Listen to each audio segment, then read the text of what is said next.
دلني أين الطريق للمعالي يا صديق. عملك دعويك أدو مقع دونتو بقعو وبحي أما حزبكم مقعو أما جماعكم مقعو أما جماعاتكم مقعو أما تنظيمكم مقعو أما تنظيماتكم مقعو واحد دونتوكم مقعو مقعو حما بدلو حقيقة هذه لو يمادو دينتي يا دعودي يا خير كي لو وددك لدوني إن لقارسيو ما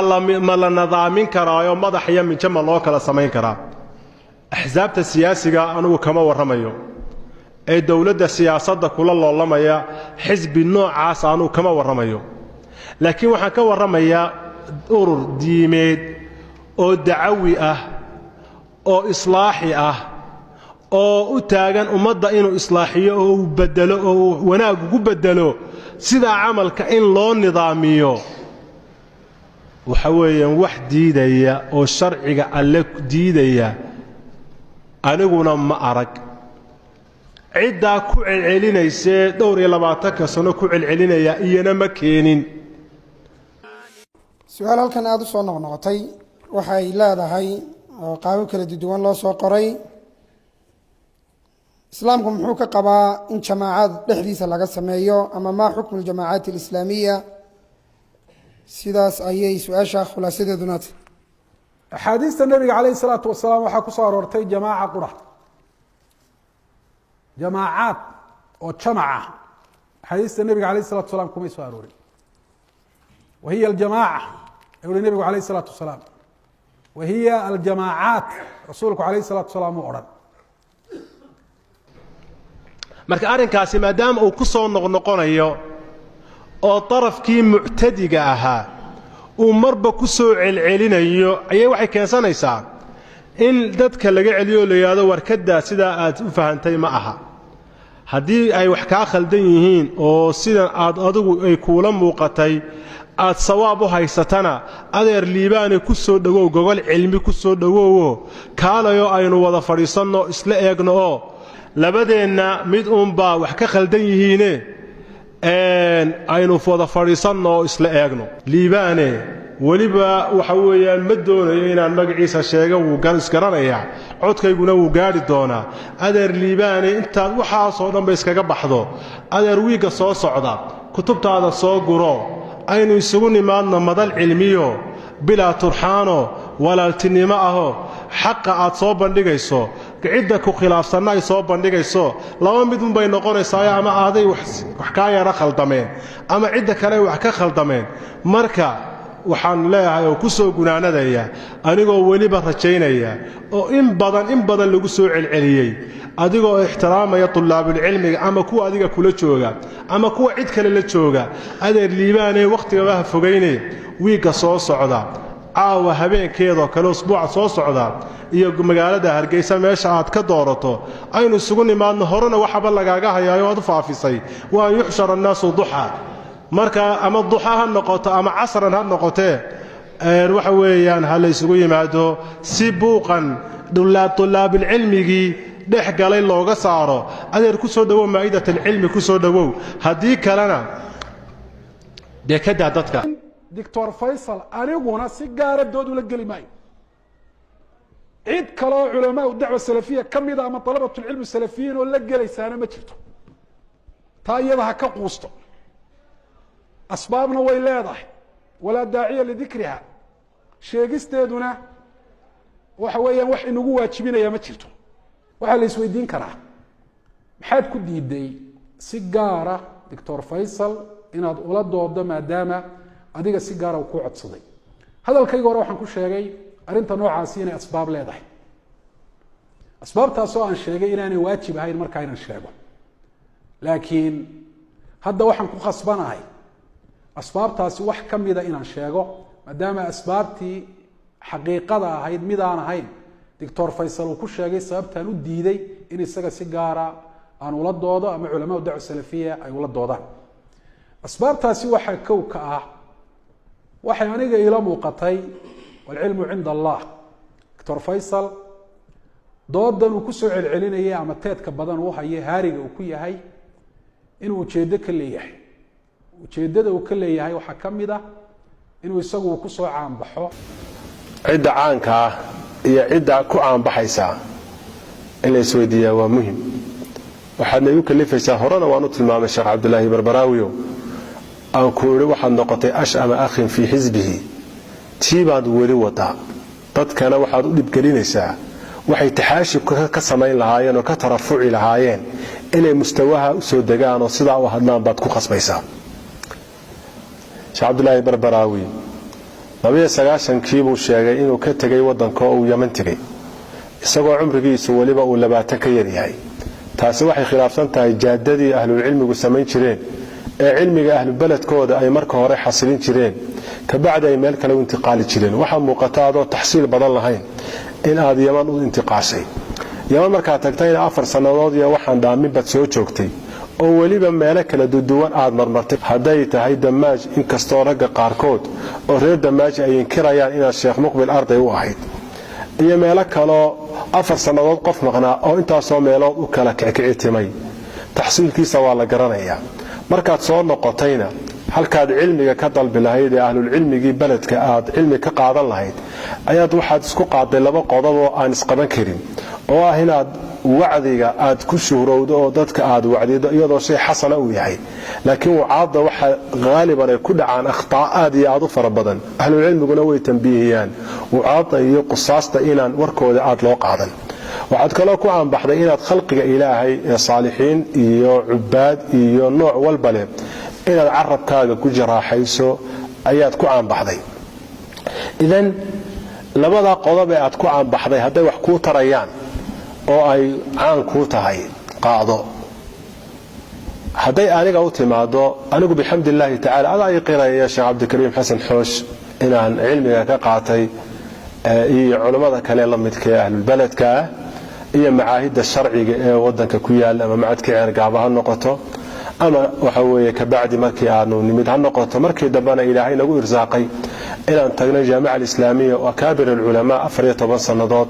aanu ka faa'iideysanay ama kuwa jaamacada macalinka ah noqdo ama qaar ka baxsana marka labadeena tawkeeba doonaya ka kale inuu ku shuhroobo taasi waxa weeye dadkan uga tagaya adiguna waad ogtahay dadkana waan uga tagaya waxna ku tiigaali maayo taasina waxa ay tusinaysaa inuu isagu cid gaar ah uu doonayo haddana hadalkiisa bay ka caddahay waxa la isweydiin karaa Dr. Faisal misalada in lagala doodaabo ayuu doonaya cidda kala doodaysa cidda doonaysa ha noqotee mise wuxuu si gaar ah u beegsanaya u haystaa hadda marka waqtiga la taagan yahay barbaraawi hadalkiisa ayaa ku caddahay anigu adaan dooda ka dalbaday anigu adiga ayaan ku doonaya anigu adiga ayaan ku magacaabay waxa isweydiin leh sababta ilaa waa mas'ala diiniya soo isaguba sheegay oo dadka muslimiinta oo dhan u furan inay ka doodaan maxay tahay sababta uu qof gooniya uu magacaabayo ama uu carabaabayo arinta noocaasiya waa laf ay timir ku jirto dadkuna way fahmi karaan dadku waxay wada ogaayeen dib hadii loo noqdana la helaya anigu Cabdulaahi Barbaraawi jalsadaas iyo talabka doodde muayyanka mooyee doodihii dalabaadkii ka horeeyay Cabdulaahi Barbaraawi gooni uma dalban waana loo noqon karaa masalada marka la weydiiyay waxaan oran jiray xajaradahana ku duuban cidda sidaas si ka duwan khilaafsanay gogol cilmiyaha ku soo dhawaato waa la helaya dhammaan meelaha aan ka yiri ama ha noqoto burco masaajidka masjidul madiina ama ha noqoto masjidul nuur ama ha noqoto hargeysa ama ha noqoto wajaale ama ha noqoto gabilay Cabdulaahi Barbaraawi iyo qeyrkii toona midna ma xadidi jirin waxaan oran jiray cidda arrinka diyaarka oo sidaas si ka duwan qabta gogol cilmiyaha ku soo dhawaato Cabdulaahi Barbaraawi hadaba goormaan xadiday Cabdulaahi Barbaraawi waxaan xadiday waana akthar min marna waan sheegay kelmadayda aan dooda ku yeelay waxay daba socotay tii wajaale adigu aad ka gashay ee aad mas'alada ka hadashay ee aad tiri dad baan ilaa aan fahamsanayn waxa la isku hayo oo waxa weeyaan jamaacada u yaqaan masaajid kursi la dhigay iyo waxyaabo noocaas ah talabkaygu taasuu daba socday maadaama qofkii ugu dambeeyay ka hadlay adigu aad ahayd maadaama aadna taariidisay oo aadna tilmaamtay sidaa daraaddeed baan aniguna idhi ninkii hadlayey ee maalin dhowey wataale sidaa ka lahaa dood cilmiya ha u soo dhowaado anigu wax gaaro adiga ii kaa saaran iminkana waan caddaynayaa horena waan u tilmaamay asbaabta waxaa ka mid ah anugu waxaanan ku qanacsanayn doctor faysal inuu leeyahay aqoontii iyo waaye aragnimadii dooda noocaasiya uu kaga qaybgeli lahaa waxaan filayaa aqoonta dee uu ogyahay cabdilaahi barbaraawi aqoonta mustawaa cilmiga meeshuu ka joogay anigu meeshaan ka joogeen malaa wuxuu u jeedaa ururadan ay eryanayaan iyagu ee ayaadan aqoon u lahayn waana sida hadalladooda inta badan ay ku celceliyaan oo yidhahdaan nimankan annagaa idinka aqoon badan nimankan annagaa idinka aqoon badan taasi biikhtisaar waxay daliil u tahay anigu kamaba hadlinba niman isagaa ku cararaya niman iyo kooxo mucayana iyo dad uu ka laalaaday isagaa ku cararaya anigu mas'ale cilmiyaan kala hadlay mas'ale cilmiya hadhow baa loo iman doonaa mas'alada marka meel la saaro sidaan majaalis badan ku caddeeyey ayaa loo iman doonaa hebel iyo طائفة معين iyagu ku tabaqmaya xukunkana ku tabaqmaya mise kuma tabaqmayo hadhow baa loo imanaya marka taasi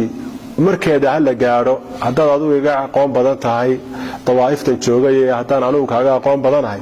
ayadoo aan ognahay itixaadka carruurtii yareeyada itixaadku hayeen iyo culimmada itixaadku hayeen inaad ka mid ahayd oo laftaadu wax khibrad iyo aqoona wax lagu sheegay mooye aanay jirin taana waanu ognahay asbaabta waxaa ka mid ah doctor faysal iyadoon doodba la gaadhin waxaa la isla meel dhigi kari laayahay maxaa horta laga doodaya waxaa la isla meel dhigi kari laayahay halkee dooda lagu qabtaa waxaa la isla meel dhigi kari laayahay masaa'isha laga doodaya waa kuwe oo hal masale yaan la dhaafin buu leeyahy oo mid kale mid labaad iyo mid saddexaad iyo mid afraad toona yaan lagu soo darine doodu taasoo quraha ku koobnaato qodobka saddexaad wuxuu ka dhigay waxa aan la islaba xadidin oo aan anaga doctor faysal waliba isla fahamsanayn meesha iyo mas'alada laga doodayo way xadidantay hadalkayga horena uu ku jiray mas'alan ka dalbaday kaliya sababtan adiga kaaga dalbadayna ina waa tilmaami doona mas'alan dalbaday way xadidantahay goobtuna dhibaato male laakiin goobtu waxay farac ka tahay markaad ogolaato dooda aan dalbaday iyo mas'alada aan dalbaday markaad ogolaato ayay farac waxay ka noqonaysaa goobta iyo meesha ugu dambeyn waxaan leeyahay doctor faysalow mas'aladan hadalkeeda adiga ayaa bilaabay markii aan kaaga jawaabayna halkii kuma joojin waxaanan u arkaa anigu dood iyo munaadaro cilmiya haddaad diyaar u tahay adiga iyo dadka kale aan sheegayba wadada ay sax ku noqonayso faa'iido ku yeelanayso midho dhal ay ku noqonaysaa sidaan anigu arko waa saasi aan kuu sheegay taasi haddii ay ku cajabiso wadadaasi ayaad soo mari doontaa hadal aan masaladan ka idhaahdo ama media aan kuu soo mariyo ka hadda aan ku leeyahay ayaa ugu dambeeya wax kastoo aad tidhaahdana diyaar uma ihi mar dambe inaan ka jawaabo barbaraawi sheegay dhinac waan kala qaatay oo wuxuu yidhi clip dambe ma soo duubi doono hawshii anigu waan ka aamusaya waxaan leeyahay alxamdulilah alladii askataka can hadihi almas'ala waxaan kaloo leeyahay alxamdulilah على أن وصلت الرسالة رسالة مقصودكي أهيد إن مسألة لقاء فريسيو إن أن قادني الحمد لله لا تتمنوا لقاء العدو مركا وأن لقاء في الله مرحا دي انتاسك فريسيسي والحمد لله إن عامركا حقاق كلقات لكن قار كلام مقيقا هذا يسوى قران وإن عدتم عدنا والله تعالى أعلم وصلى الله وسلم وبارك على عبده ورسوله محمد وعلى آله وصحبه أجمعين